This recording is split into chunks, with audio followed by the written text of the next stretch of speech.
O great Spirit, O infinite, infinite Lord of stillness, O ye powers that be, most beloved Lord of life, in all of thy names and all of thy forms, ancestors, ancestors of our bloodlines, of our spiritual lines, of all our adopted lines,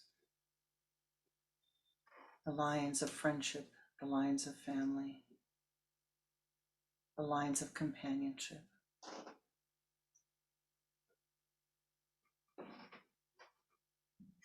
O ye beings of the air, the earth, the fire, the water, the ether,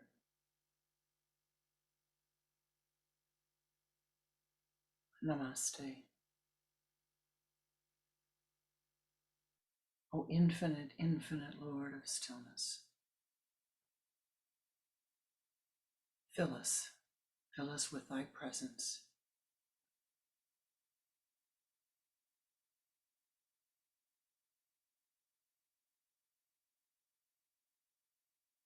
Om Shanti, Om Shanti, Om Shanti. Fill us with thy presence. Bless our time. May our worries be released, and may our beings be lifted.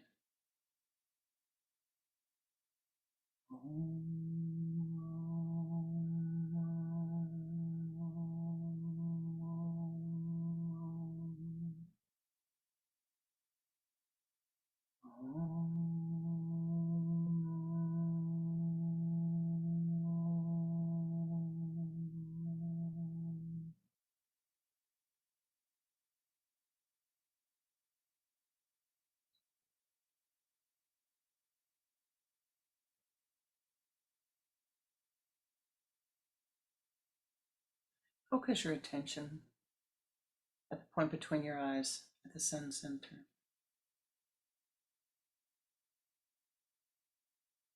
And take 3 long, deep breaths, inhaling through your nostrils if possible, and exhaling through same.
Continue to watch your breath.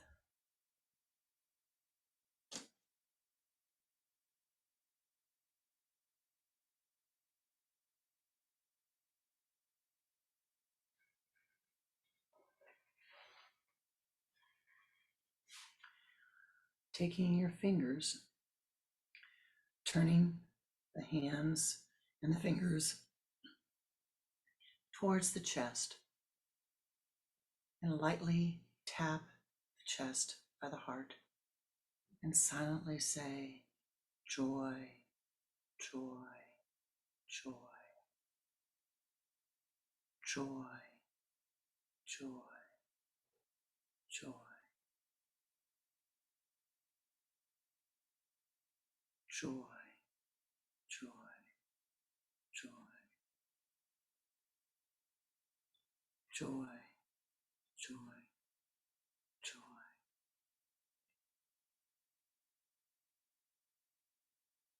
Inhaling again 3 times. This time using the sipping breath, drawing the energy from the limbs to the trunk.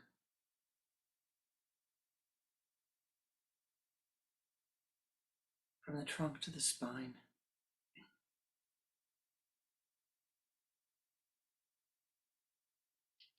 From the base of the spine to the sun center.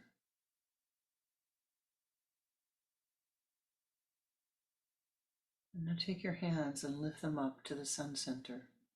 And tapping the sun center, say Ananda, Ananda, Ananda, Ananda, Ananda, Ananda, Ananda, Ananda, Ananda, Ananda, Ananda, Ananda, Ananda. Tap the sun center repeatedly, awakening the sun center as you chant Ananda, Ananda, Ananda. Feel that joy ascending from the heart to the sun center, bringing it up further.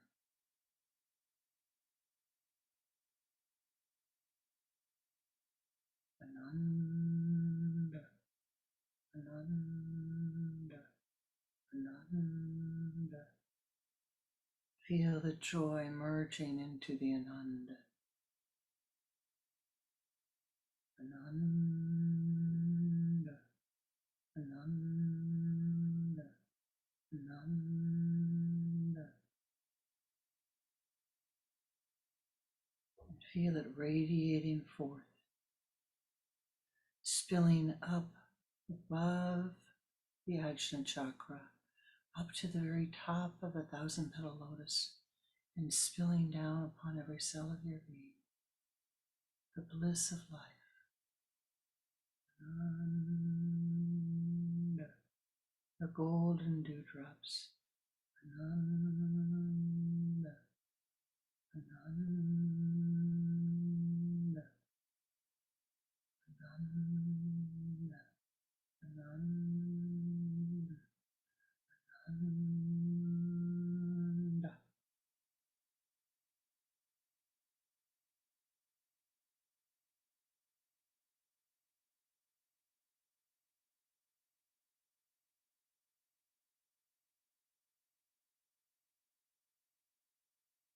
Bask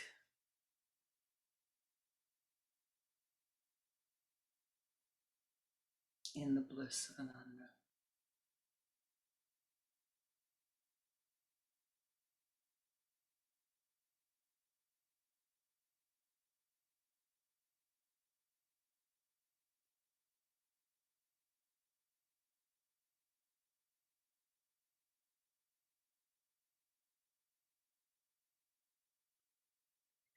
Namaste.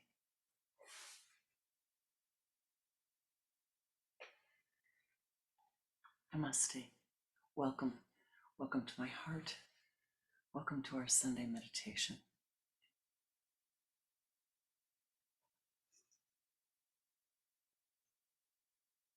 Once upon a time, there was a guru,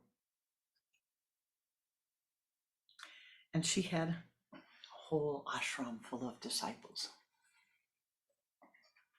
Eager disciples, enthusiastic disciples, but not yet wise. It happens. And so they were young, and they wanted everything just when they wanted it, at exactly the time that they wanted it.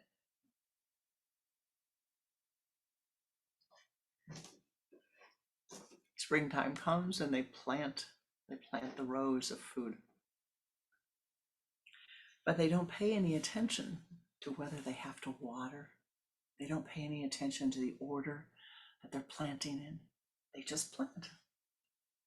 They go out to look every day. Where's the plants? Where's the plants? And they start digging up to see where the seeds are that they planted. When's it going to come? When's it going to come? When's it going to come? You know, you put some seeds in and you dig them up. The plant never comes. So the guru saw this going on, and it was on, and he thought, we're never going to have any food for the fall, for the summer, you know, if they keep doing this. Calls them all together and says, well, now, you know, you have to learn about nature. You have to learn to become one with nature.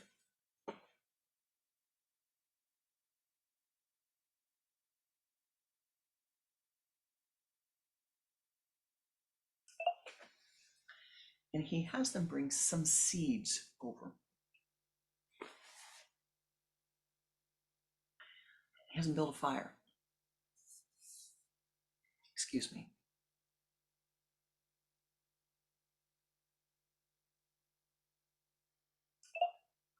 Fall brings allergies. He has them bring seeds over and he has them build a fire. So they're all the same seeds. They're all pumpkin seeds. It's going to be a late harvest. And he takes a handful, five of the pumpkins, and he puts them in a roasting pan and puts them on the fire. Lets them get very, very hot. Puts them off to the side. He takes a rock and he puts the rock in the fire, lets it get all hot, takes it out, puts another 5 seeds there. Then he takes the pumpkin seeds, 5 of them, and he puts them in water. Now, one set of pumpkin has been cooked with steel, the other with rock. Now 5 go in water, and they sit for 5 days.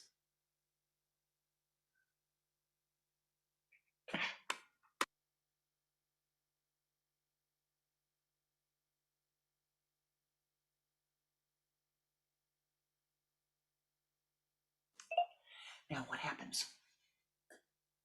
And then he's got 5 he hasn't done anything with. And so he tells the disciples, I want you to make a square. They make a square. They divide the square into 4s. In 1/4, they have pumpkin seeds with the steel. Heated by the steel. Heated. Really hot, hot, hot by the steel. Blackened by the steel. The other, heated by the stone, but not as much as the first, just warmed by the stone. The other, soaked in water. And the last 5, just normal. And he says, now, you can't do anything to touch any of these. We have to see what nature gives us. You know, is it going to rain? Is it going to storm? Are we going to have sunshine? What's going to happen? And we're going to sit here and we're going to watch it for 49 days. No sneaking, no pulling, nothing. We're going to watch. They didn't like it very much, but they did. They watched and they watched and they watched and they watched. And the seeds that had been barely warm, just a little bit, started to have a little bit of green coming up from the ground. The seeds that had not been touched, except by the sun and the rain and the wind, well, they were doing pretty well. They were flourishing in this soil. They just needed the environment, life. They needed the sunshine. It was beautiful. The seeds that were soaked in water, nothing.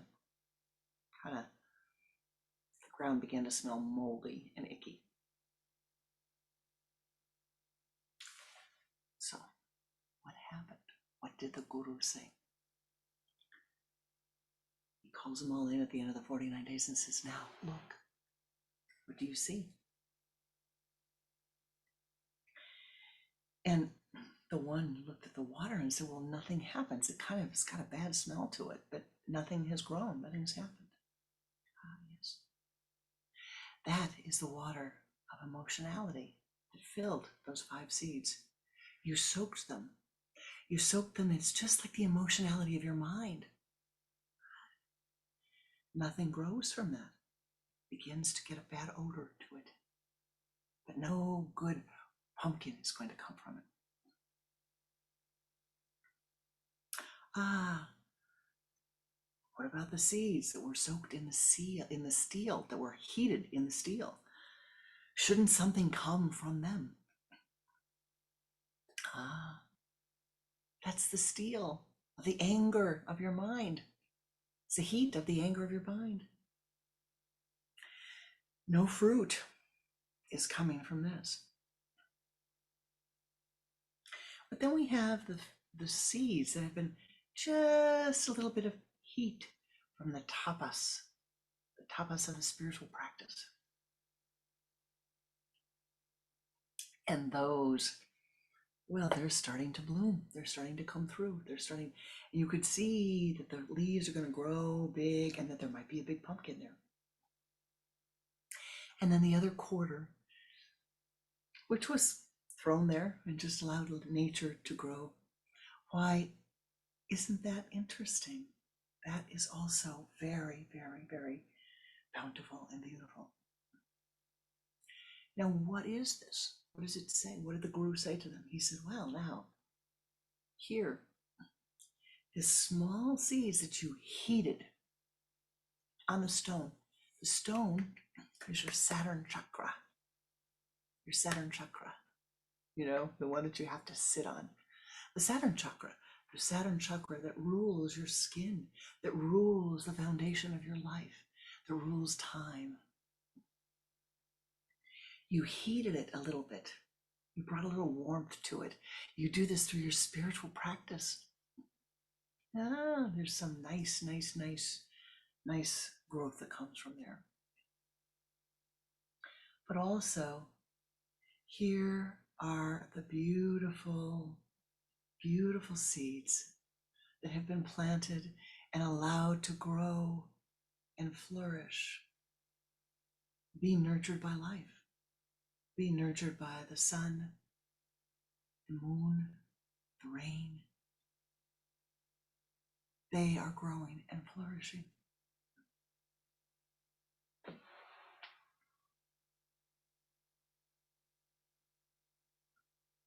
And he had them wait. And he said, why do you think we waited? Why do you think we waited 49 days? Well, to see what was going to happen. Yes. To see what was going to happen. He has them wait another 49 days.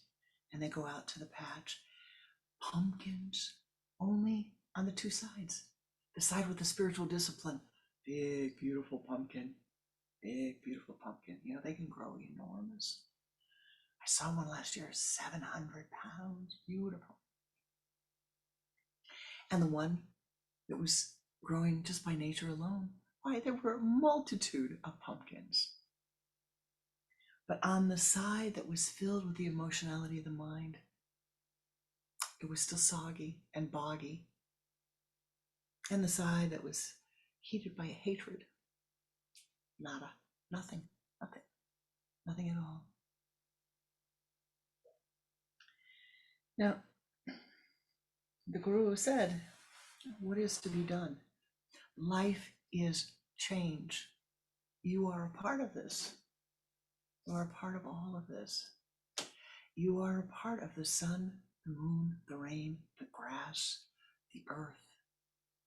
All of these elements, all of these parts of life, all the manifest and unmanifested reality. You are that. And I say to you today, thou art that. Thou art that. Thou art all of this manifested reality.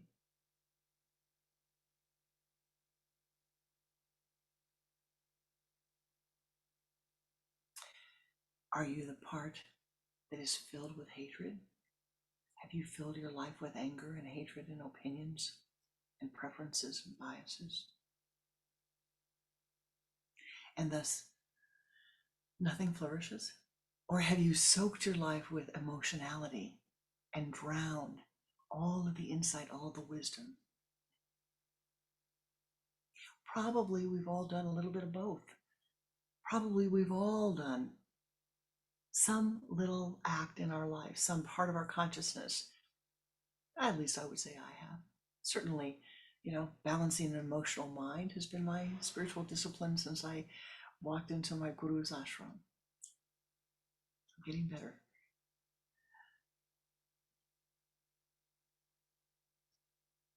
The heat of anger rises in all minds. It must be let go. Sometimes parts of our life we really focus on and put spiritual energy into. We put tapas into. And the tapas is what is in this one corner where you're heating up the seeds. You want to play the piano, you're practicing. You want to meditate, you're practicing. Whatever you want to do, you're practicing. You're bringing joy. You're practicing. And the fourth part of our lives, we just kind of let the karma come along as it may and do as it wishes, and it does. It comes along and it does what it wishes to do. But every moment of life, with every breath that you breathe, there is change. We live in a Maya, a world of Maya, a world of illusion, in which we think and feel, today is the same as yesterday. You walked into the same house, you think you have the same body.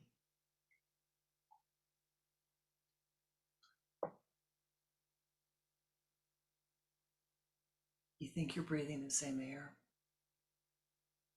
But everything has changed. Now, we go through life, and as my guru always said, it's important to remember that 90% of your life, everything is, it's okay. It's ordinary. You have days that there's nothing particularly exciting that happens. It's just an ordinary time. And then the other 10% are what we call the time gates, the big rock, the waves, or, just beautiful bounty. It depends on what the gate is, the time is. And so we walk and we walk and we walk and we walk and we think, oh yes, everything is, this is what I do on Monday, this is what I do on Tuesday, this is what I do on Friday, this is what I do on Sunday. And then all of a sudden it's not, all of a sudden it's change. But what is their spiritual life about? What is the spiritual life about? It is about you and me developing our skills, our capacity to stand on the deck of our life with our own 2 feet, calling upon those who will help us as we need it, still standing upon our own 2 feet, to be in a place of balance when the boat rocks, when the waves are high, when things are more difficult.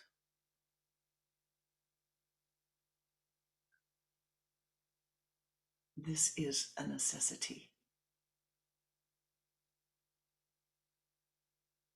Too often, we walk through periods of our life where everything's going great and we think everything's fine, it's wonderful, we're happy. And then there comes something that is a rock in the road. And what happens? You forget, wow, gosh, I have been practicing all these meditations, all these visualizations, all these rituals. But then something happens and it's like, oh, I can't remember anything. I don't have anything. And your mind becomes very, very emotional. And the answer is no. We must practice enough now that it becomes a habit that you and I can say, when the mind is very confused, the mind is very emotional, the mind is very upset, the habit of, all right. neti, neti, neti, neti, neti. Let me stand steadily here. Because in life, what we are trying to do is to gain an awareness of this that thou art, to gain an awareness of what life is. Not this beautiful form, not your beautiful form, but life, life, life, all of life. What is that you and I are a part of? What is it? And being a part of life means that we are a part of all of the universes, all of the states of consciousness in all of these realms. We are a part of that. Now, your ego self, not so much a part of all of that, or actually, in many ways, confining you so that you think you are the ego self. Now, the body, the human body, this is through the way through which you experience life. It is the way through which you experience life, and it is the way that you have the capacity to either really become aware of life, really, really understand that which you are a part of, or shut it down and, my favorite expression, close off both of the sun and the moon with your thumbs.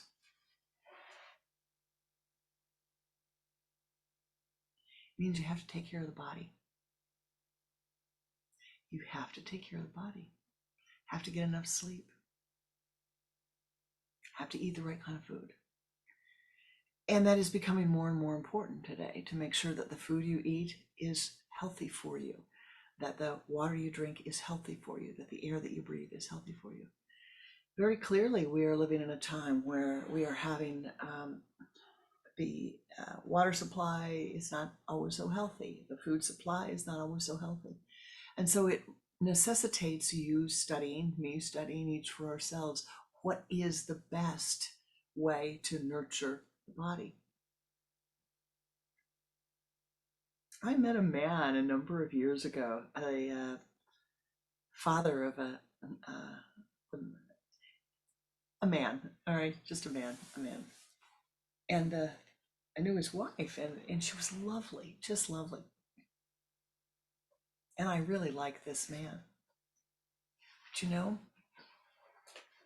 But every single day that he worked, all of his working life, he'd stop by the hamburger place that begins with the M. And he'd get French fries and a burger on the way home, because that's what he wanted. He didn't want his wife to have to cook. And so she would cook and he would come home. No, I've already eaten, thank you. No, I've already eaten, thank you. Well, they've been married 40 some odd years now, so I guess she only cooks on the weekends. But I looked at him when he told me this. I said, really? You don't get bored by it? Really? You don't, you're not concerned about the food? I didn't tell him what I thought about the nature of the food. No, I like it. Same food, every day, except Saturday and Sunday. So he gives himself a break. And what would have happened? Unfortunately, he has gained an autoimmune disease at this time. Maybe it had something to do with the food. I don't know. But what would have happened to his consciousness? What would happen to yours if you were eating temple food? If you were eating food that was prepared with peace and tranquility and love? If you were eating food that was prepared without arguing and fighting in your own mind? Do you prepare your own food? And when you do, watch what happens to the mind. Are you in an argument with Johnny over there? Are you in an argument with Kathy over here? Are you upset with Priscilla over there? You're putting all that in the food. No, neti, neti, neti, neti, neti. Don't eat their emotions. Don't eat the emotions of your mind. Don't put it in your food. Now, part of the spiritual practice is, and really must be, if one wants to become enlightened, is to be able to communicate with the other. That means I have to learn to communicate with you. You have to learn to communicate with me. And that sometimes means being able to understand the other. And understand that all humans have experiences that they go through. Our experiences are very much alike.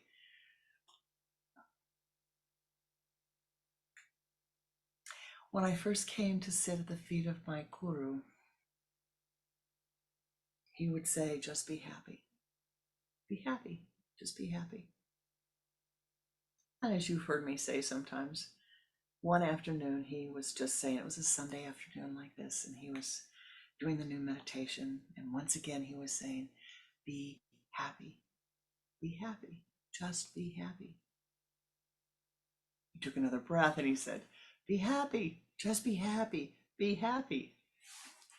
And I guess my mind must have been kind of like, enough already. And I was sitting as far as I could get in the back of that temple, and I just mentally screamed, well, that's a fine thing for you to say. You who have no problems, you who are sitting in your chair so comfortable while I'm sitting on the hard ground in a yoga posture. See, I forgot. And I was mentally screaming, but you don't have this and this and this and this and this. I forgot. I didn't see. I was so blind that I didn't see that his beloved wife had passed away 3 months before he had started teaching a special course. I didn't see. And here I am, he's saying, just be happy. And I'm saying, oh, woe is me. You don't know. You have such a good life.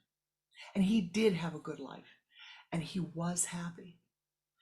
And I finally got off of my whatever it was and began to practice the teachings again and remembered again and became happy again in this lifetime and brought it over from the other lifetimes. But it never occurred to me in that moment, and I'm being very open with you. I saw him. I respected him. I came with a great deal of love for him. But at that moment, when he was saying, just be happy, I really did not think that he had an understanding of what my life was about. I mean, it was my life, my problems. I thought he lived some sort of idyllic life.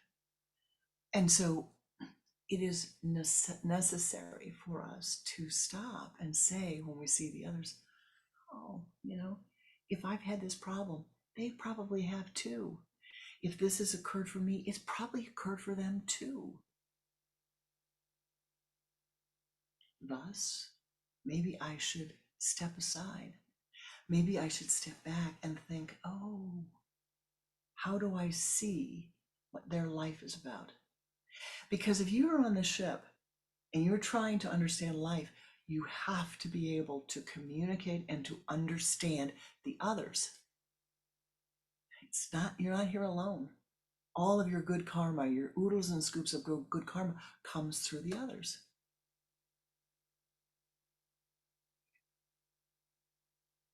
And it is important to be able to stop for a moment, to lift, to ascend, to see what's going on from your higher mind, to see what's going on in your consciousness, but also to observe, oh, that person doesn't look, they look like they're having a really hard time today. Or, oh, that person is really being nasty. I wonder why. I wonder why. Maybe they're lonely. Maybe they're sick. Maybe they're hungry. Maybe they've just had a loved one die. Maybe they've just lost a job. Maybe they're suffering from depression. How can I make their life a little bit better? Just a little bit better. And the first thing, really, is to give up your opinions. Give up your need to judge everyone and everything you see. You don't have to have an opinion about everything. Your life is not going to fall apart if you don't have an opinion. You know, people ask you what you think. Oh, I don't know. What do you think? Or I don't have to proffer an opinion about that. I don't need to proffer an opinion about whether your shoes are the right shoes, whether you're marrying the right person, whether you're in the right job, whether you have the right thoughts about this politician or that politician. I don't have to do that. Here's the problem.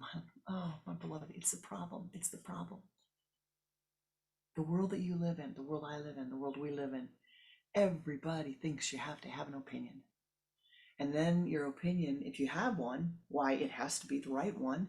How could you have an opinion if yours isn't the right one?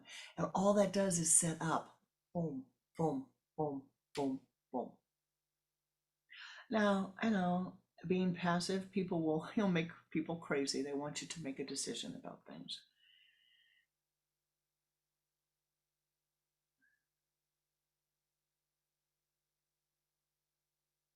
What's your life about? What is your life about? I didn't ask you to tell me what you think my life is about. I didn't ask you to tell me what you think your son, your daughter, your husband, your lover, your friend, your mother, your father. I didn't ask you to say what their life is about. What is your life about?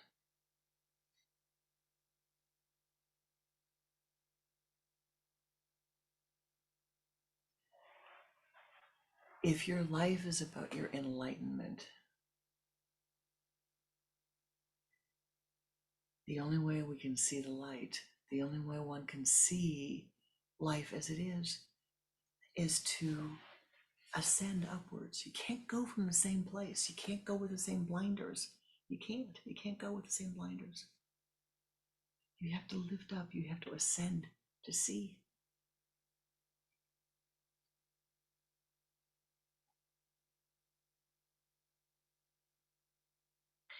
And you must be able to see the nature of life. This week is the fall equinox. Thursday is the fall equinox.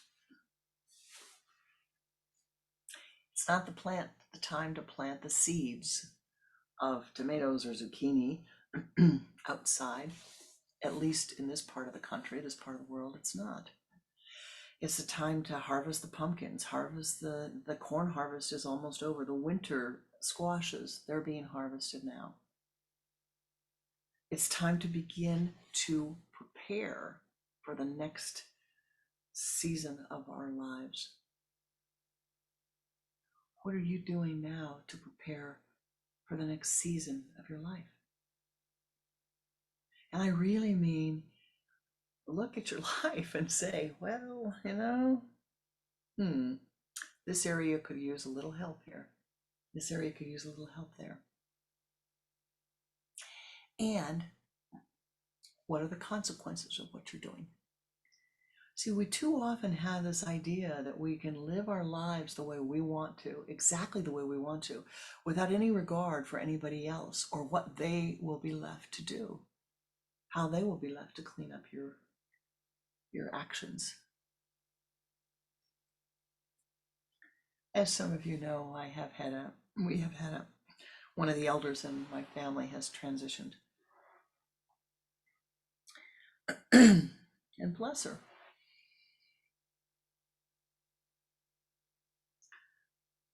she wanted to keep the cremains of 5 of her animals in her home. And I, when she was here on the earth and stronger, I'd say, you sure you don't want to take those, and put them in the ground someplace, or, no, I'd like to have them here. And finally, one day I said, I'm going to be the one that's going to have to take care of that. And she just smiled. Yes, you are. Like she was really happy about it. Yes, you are. Now, it's all right for me. It's all right for me. But I thought about that a lot. How much we sometimes say, I want to do this. And we don't take that thought further on. We don't say, well, if I don't take care of this, then so-and-so is going to have to take care of it.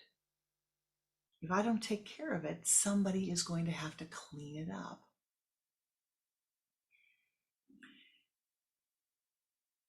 Now, I'm not talking just about the cremains of some animals. I'm using that as a symbol for you. What are you doing with your thinking? What are you doing in your spiritual life?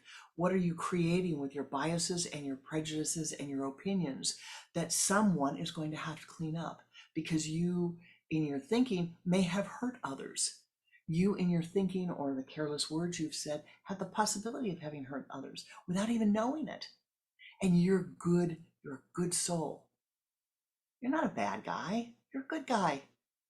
You're all good guys and good gals and good beings. But you and I, we need to stop and say, wait a minute. If all is change, how can I be kind in the midst of change?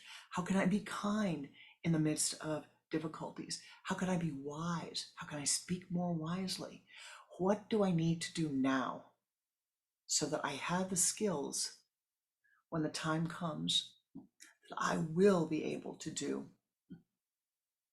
that which needs to be done? Meditate, meditate, meditate, meditate. And try to look beyond those blinders, the blinders of your ego self, the blinders of your ascendant, those blinders that take your horizon of awareness and make it very, very narrow and just focused on this. It is not narrow. It should not be just focused on this. Truly, is a necessity to expand.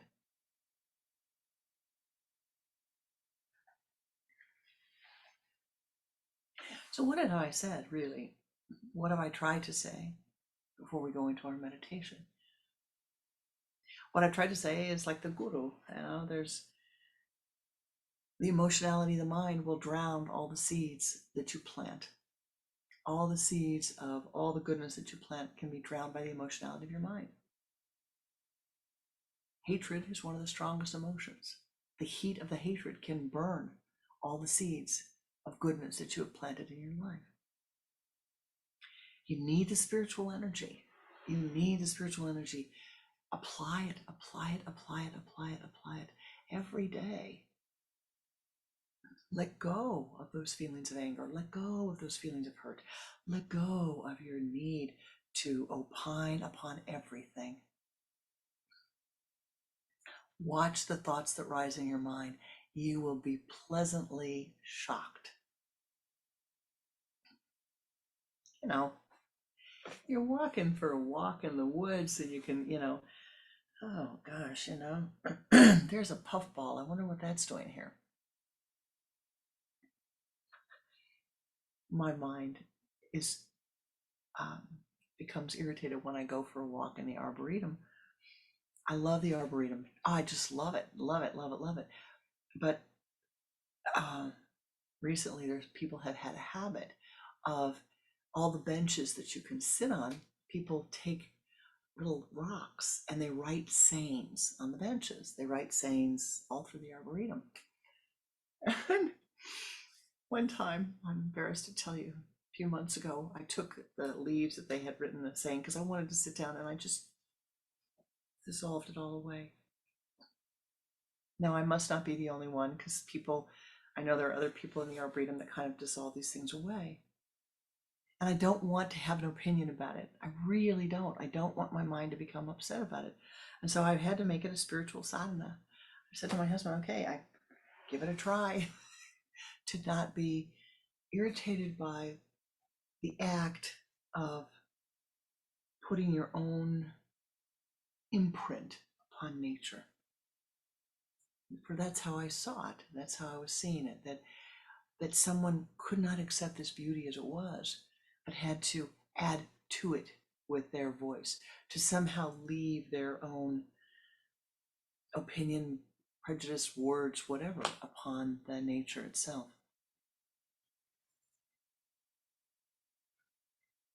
That may sound like a little thing to you, but it has been a real source of self-discipline for me. Find something like that. The things that you come across in your life where you can see, oh, I have an opinion. My mind immediately says, oh God, I don't like that. Gosh, no, I don't like that. Or, oh heavens, I don't like this. The observer self above the head. Netty, netty, netty. What you doing down there? No opinions. That's their business. That's their business. For what I'm trying to say is, if your life is about enlightenment, don't assume everybody else's is about enlightenment. Probably not. I wouldn't assume that at all. Your life is about enlightenment. It's your life.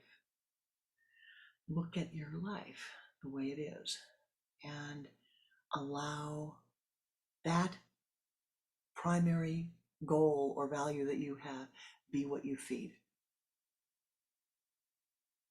Remember that when you do something is important. And most importantly is that knowing the time, when you do something, where you do it, how you do it, but when.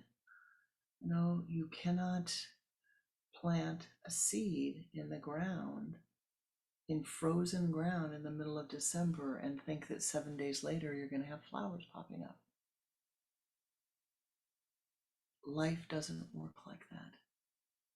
If you want to find happiness, if you want to find bliss, if you want to find Ananda, it is necessary to take the blinders of emotionality off. Go ahead, go back where you came from. I'm sure you'll come back again soon. Go now, go whence you came from, so that I might be free for a nanosecond. And this is what we're looking for, striving for. And that being free allows you to see other people, other beings, other animals, other people, in other places, and say, oh, I see. Why, they might have different values than me. They might have different lives than I do. Surely they do have different values. They have different lives.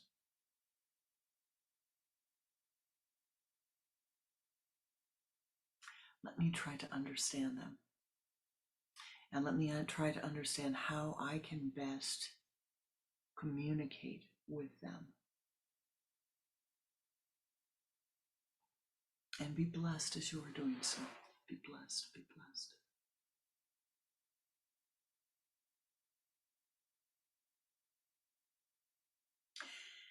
There is no doubt that the great blessings and joy will come into your life. There is also no doubt that there will be times of rain and thunder, and perhaps a boulder or two. But whenever the forest becomes dark, it always will become lighter.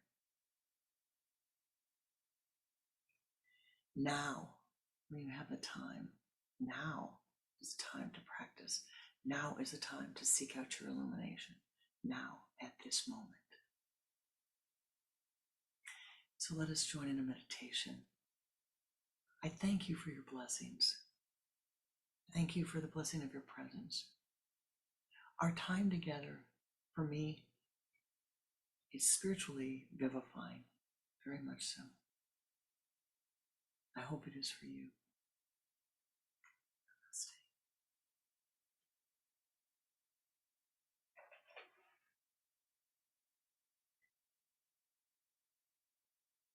Focus your attention at the sun center, the point between the eyes. Place your hands on the Om Mudra, in the Om Mudra on your thighs.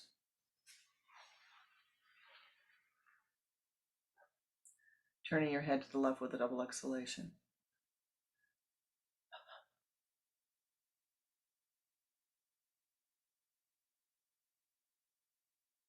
Pulling that energy from the limbs to the trunk with a sipping breath.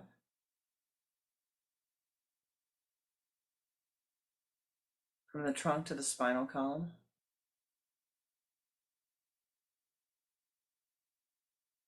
From the base of the spine to the sun center. From the sun center, move that light out in front of you and move it around to the left, encasing your entire body in golden light. Do this 3 times.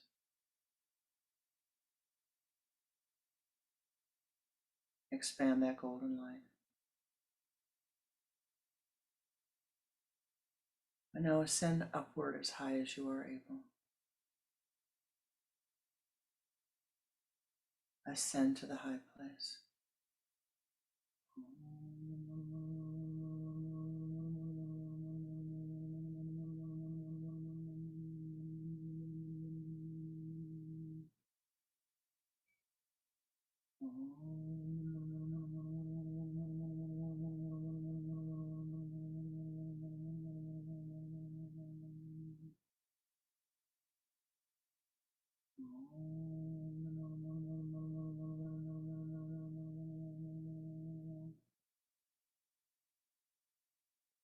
As you reach the high place, you see the great mountain in front of you, and you continue to ascend halfway up that mountain.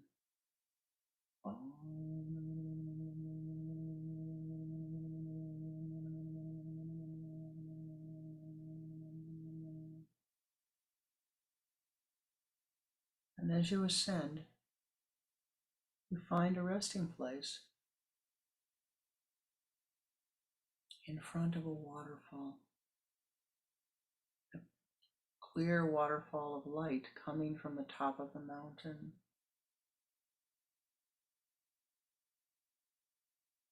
You see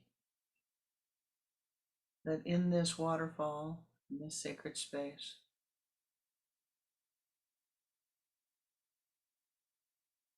you can let go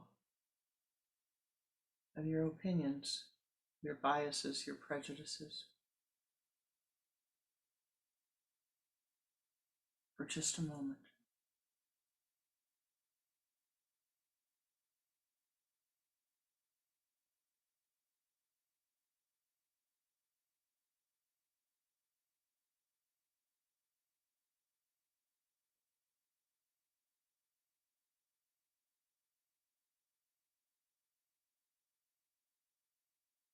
Stand there looking at the waterfall of light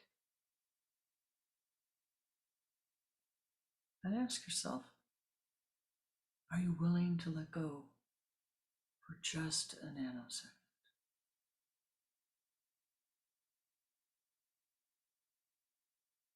To see what happens.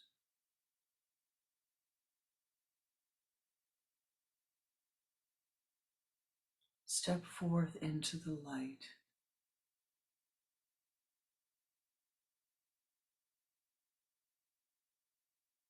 Allow the waterfall of light to pour down upon your crown center, filling you, filling every cell of your being with light.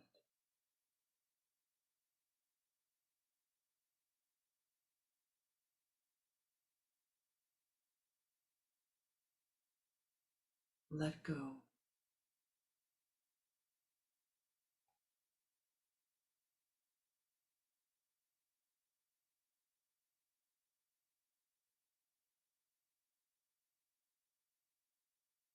Feel the light pouring down upon you, loosening your opinions, loosening all of the difficult karmas of the life, letting the karmas flow freely.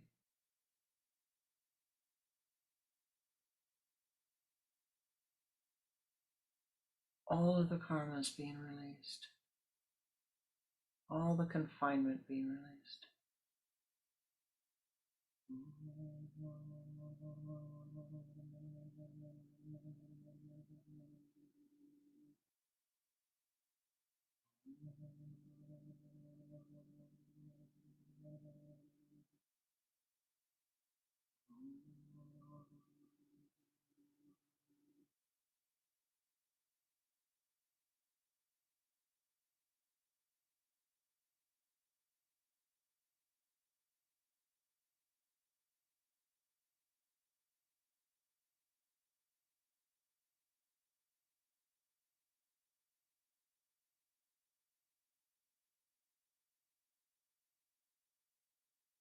Let the light fill every cell of your being.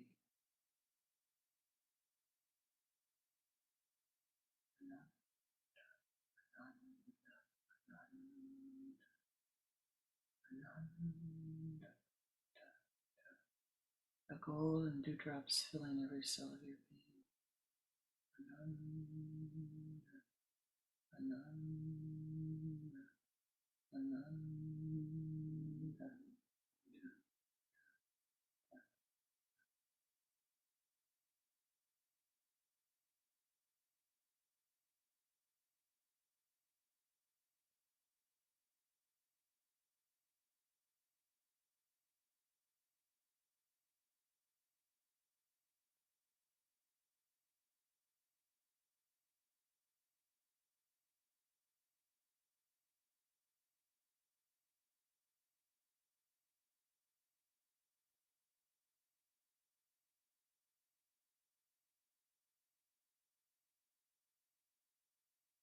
Breathe in the Anandic bliss.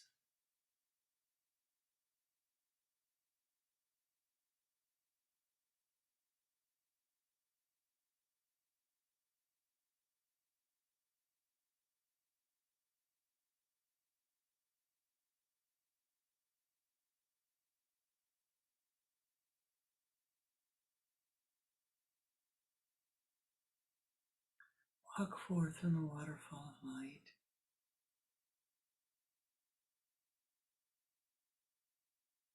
Finding yourself a beautiful meditation place filled with light.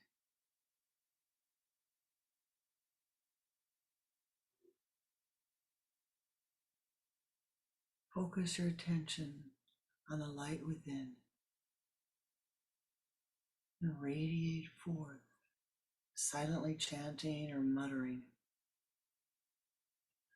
Om Ananda, Om Ananda, Om Ananda, Ananda, Om Ananda, Om Ananda, Om Ananda, Ananda, Ananda, Om Ananda, Om Ananda, Ananda, Om.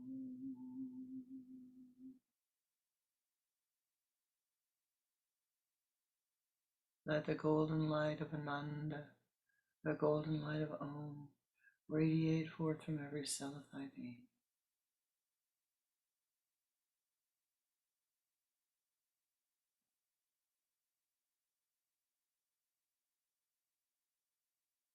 Be thou blessed, be thou blessed, be thou triply blessed. Become an ever greater blessing unto all of those who enter your aura.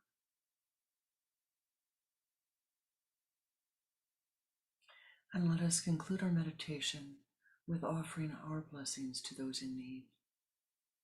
Specifically today, I would like to ask you to send forth your blessings to Irina Allison, who will be having surgery tomorrow, to remove a growth in the brain.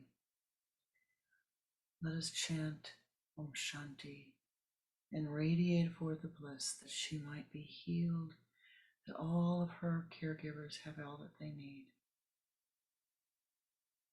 Om Shanti,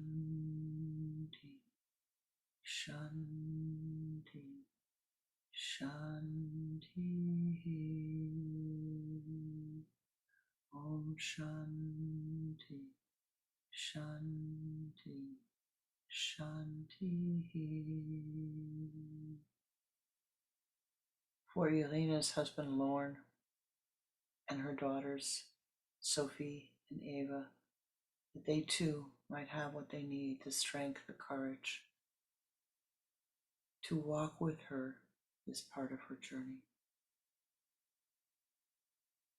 Om Shanti, Shanti, Shanti. Om Shanti, Shanti, Shanti. For Charlotte Hammond, one of our meditation teachers, graduates, who is ill with COVID and not feeling well at all, let us send forth our blessings that she might heal and have the strength and support that she needs. Om Shanti, Shanti, Shanti. Om Shanti, Shanti, Shanti.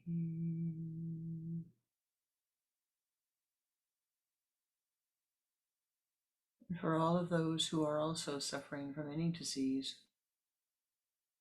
who are lonely, who are having difficulties with their bodies,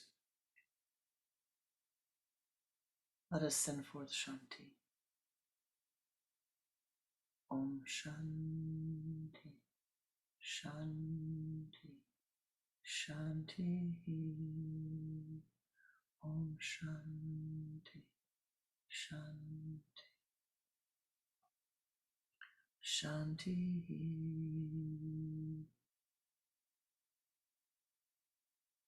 And for Marie Drescher, who is entering a new part of her life journey, the end part of her journey, that she and her family find the most harmonious way for her to live at this time. As her body is failing her, may her spirit lift her. May her son John and daughter-in-law Peg have all that they need to help her.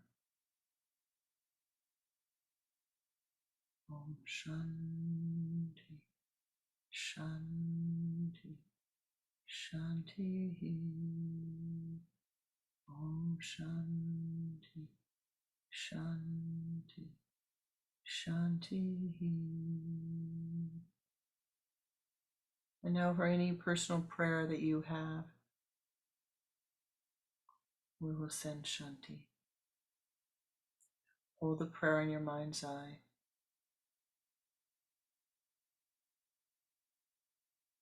Om Shanti, Shanti, Shanti. Om Shanti, Shanti, Shanti.